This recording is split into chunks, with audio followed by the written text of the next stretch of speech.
माँ की ममता तो अनमोल है। एक दिल छू लेने वाली दर्द भरी कहानी, इमोशनल स्टोरी। रात के 2 बज रहे थे, फोन की रिंग बजती है। 26 साल का आनंद नींद से जाग बड़ा खुश होकर फोन को रिसीव करता है। खुश इसीलिए होता है क्योंकि उसकी नई नई गर्लफ्रेंड बिना टाइम देखे कभी भी उसको फोन कर देती है। फोन की दूसरी तरफ से आवाज आती है, जन्मदिन मुबारक हो बेटा, आज मेरा बेटा पूरे 26 साल का हो गया है। मैं बहुत खुश हूँ। माँ की आवाज़ सुनते ही आनंद के चेहरे के एक्सप्रेशन बदल जाते हैं। वे गुस्से में बोलता है, माँ तुझे समझ नहीं आता क्या? इतनी सी बात के लिए मेरी नींद खराब कर दी। यह बात तो तू मुझे सुबह भी बोल सकती थी। इतना कहकर वह फोन काट देता है। थोड़ी देर बाद फिर से फोन की रिंग बजती है। आनंद फिर से फोन उठाता है और इस बार फोन पर पापा होते हैं। आनंद इस बार आराम से बात करता है। थैंक यू पापा, आपने मुझे बर्थडे विश करने के लिए फोन किया, वो भी इतनी रात को। पापा कहते हैं, नहीं बेटा, मैंने तुम्हें मुबारकबाद देने के लिए नहीं बल्कि ये बताने के लिए फोन किया है कि तुम्हारी माँ बिल्कुल पागल है। वो इतनी पागल है कि पिछले 1 महीने से मुझे हर दिन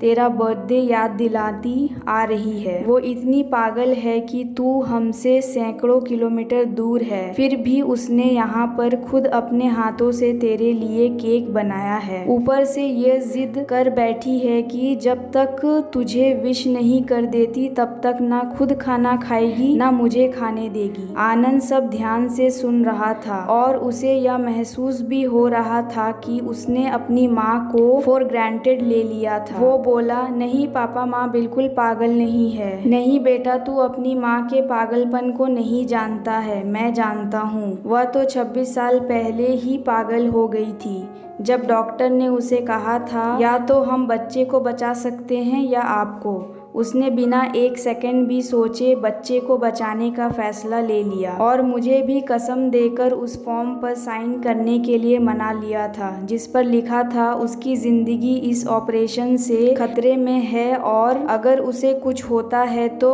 उसके जिम्मेदार डॉक्टर नहीं होंगे। अब तू ही बता, बिना तुझे देखे जो औरत तेरे लिए मरने को तैयार हो गई, उसे हम पागल नहीं कहेंगे तो और क्या कहेंगे? इतना कहकर पापा ने भी फोन रख दिया। आनंद ने भी अब यह महसूस किया था कि वह जो कर रहा है वह भूल नहीं, गुनाह था। हाँ, एक बार किसी इंसान को दुख दो तो कोई बात नहीं, लेकिन भगवान को दुख देना गुनाह ही होता है और माँ भगवान से कम नहीं होती। पश्चाताप के आंसू उसकी आंखों से बह निकले। सवेरे होते ही आनंद अपने घर की ओर रवाना हो गया, अपने माँ बाप से माफी मांगने के लिए। घर पहुँचते ही उसने पहले माँ से माफी मांगी जिसने उसे गले से लगा लिया, फिर वह अपने पापा से माफी मांगने लगा। पापा ने कहा, कोई बात नहीं बेटा, जा तू वापस चला जा। तेरी माँ हमेशा कहती थी कि तू उसे बुढ़ापे में संभालेगा, लेकिन मैं उसे समझा दूंगा। जैसा आज तक मैं उसे संभालता आया हूँ वैसे ही आगे भी मैं उसका ख्याल रखूंगा। उसे भी यह समझ